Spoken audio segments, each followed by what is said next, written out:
What's happening, guys? This is AP. Welcome to another tutorial on Swift programming. Let's get into this. So today we're going to be talking about variables. So I'm just going to show you. So just going to say var name, because then I'm going to say in your show. Okay. So then I'm just going to click on. Okay. Just wait a moment.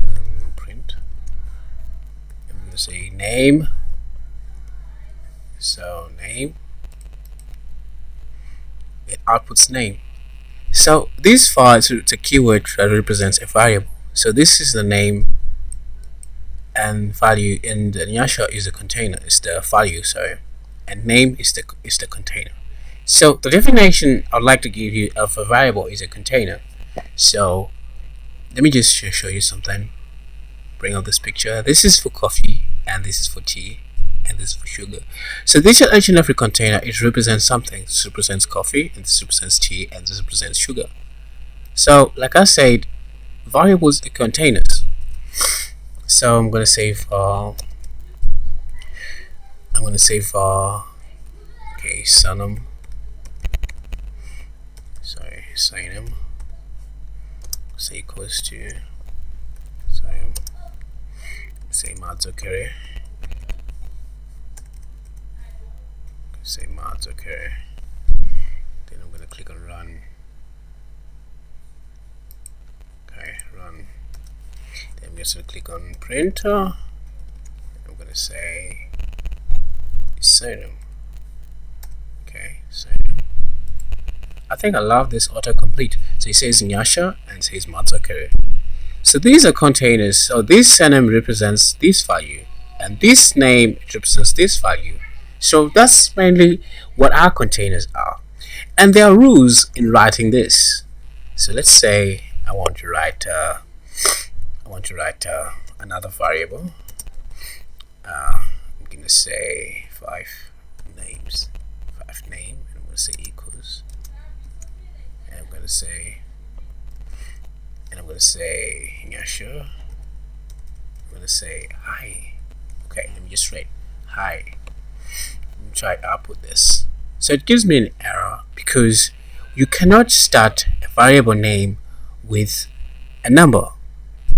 So as either you start with an underscore or a letter. So okay, so if I use the underscore, what's going to be the output? So it says I'm not getting any error. So if I just print the print statement, if I just write the print, sorry, I'm gonna say print name. Let's see what's the output. Name, and I'm gonna click on run. Then outputs high.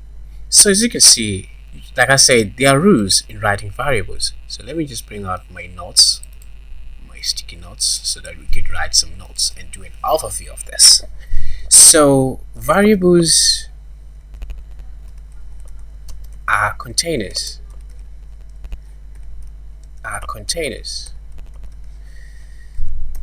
And other thing, we have rules in writing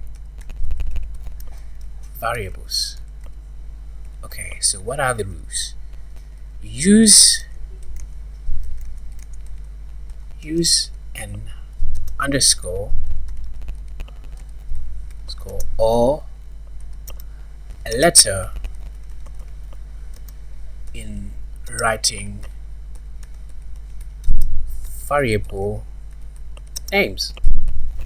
And the other thing that I just thought of now is that you should not use numbers when writing your variable names. I think I showed you an example, so never use numbers in writing a variable. So in naming, it's okay. Naming your variable.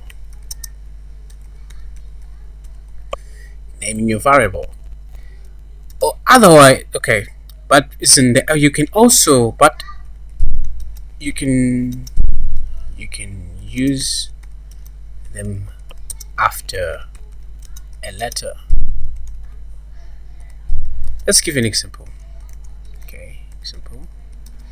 I'm gonna say name 7, name 5, or name 3, and for name A. So these are some of the variable names that you could use when you want to use a number. So also the other thing that I want to mention about in variables is that variables can be changed. I'll show you in our next tutorial, because when we talk about constants, that's whereby we'll be comparing as in what the difference between constants, and I'll show you later on in our next tutorial on constants. So guys, that's pretty much about variables, and if you have any other question on this, just let me know in the comment section, or just get in touch on our social media, and I'll get back to you. So guys, thanks guys for watching. I'll see you in the next tutorial.